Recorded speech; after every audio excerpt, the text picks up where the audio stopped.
exclusive. Sing-init ng panahon, hot na hot ngayon ang hindi inaasahang pag-usbong ng bagong love team mula sa hit kapatid Star Creatives rom-com series na Can't Buy Me Love. Ang undeniable chemistry ng tambalang Snoreen ni Maris Racal at Anthony Jennings, hihimayin pa natin sa report na ito. Uy!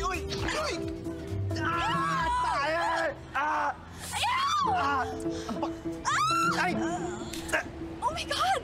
Patok na patok sa mga manonood ang romantic television drama na Can't Buy Me Love na napapanood ngayon dito sa TV5.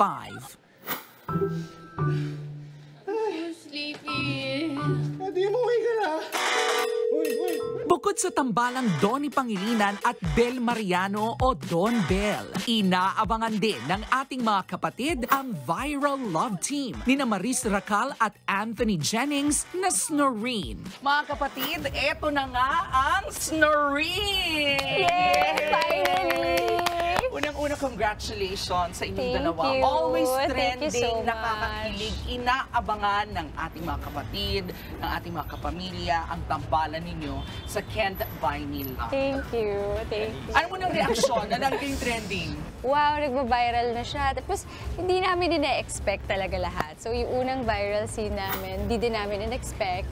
Pero after nun, hindi lang din namin masyadong inisip. Tapos parang, bakit sunod-sunod na viral? Tapos doon namin na-sense na, gusto nila yung Snoop and Irene, gusto nila yung tandem. So balikan naman natin, Snoreen, yung pagkakataon na unang sinabi sa inyo na magtatambal kayong dalawa. Maris, have you worked with Anthony before? Meron ba kayong parang... Ever. Hindi kami napansin. Nalaman na lang namin na may possibility na ipagtatambal kami or magsiscene kami. During a scene din na ginagawa namin. May sinalo? Yung sinalo niya ako, sinave niya yung character ko sa kidnapping. Doon ko din nalaman na, meron palang plano. Hahaba pa pala yung mga eksena namin. So yung impromptu scenes nyo daw, syempre balikan natin yun. Paano ba naging successful?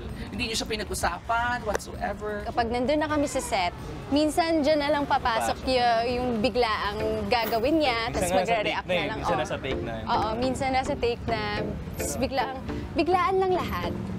Yung mga scenes namin, hindi namin masyadong pinaplano. And siguro yun yung magic of it. Pero eto na, lagi nga kayong trending, yung mga eksena nyo, di ba? Nasabi nyo na sa ibang interview na hindi nyo siya talaga plinano, lumabas na lang. So, ibig sabihin, undeniable yung chemistry nyo dalawa. Ano sikreto dyan? Secret? Sa amin na lang yun. Hindi, pero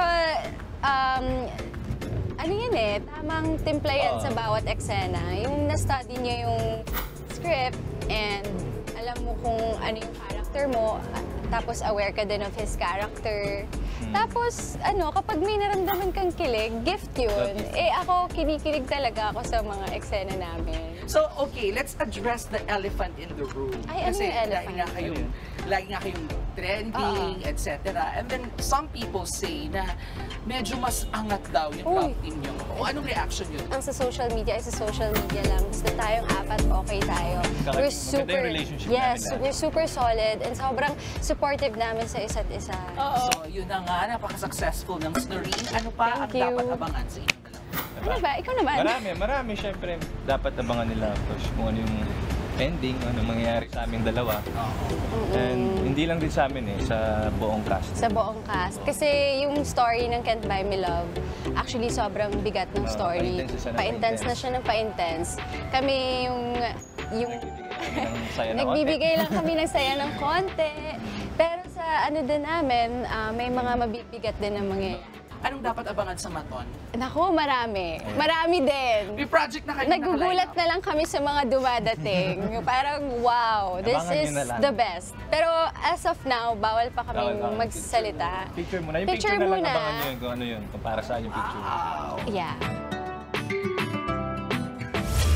At para sa iba pang mas nakakakilig na eksena ng Bingling at Snoreen, tutok lang po sa Toda Max Primetime 5 ng TV5. Mga kapatid, ito po ang inyong K-Alaman Queen, Kalad Karen. Always remember na ang K-Alaman ay K-Yamanan. Kaya para sa latest showbiz news at dagdag impormasyon, mag-follow at mag-subscribe sa social media pages ng News 5. Okay? Okay.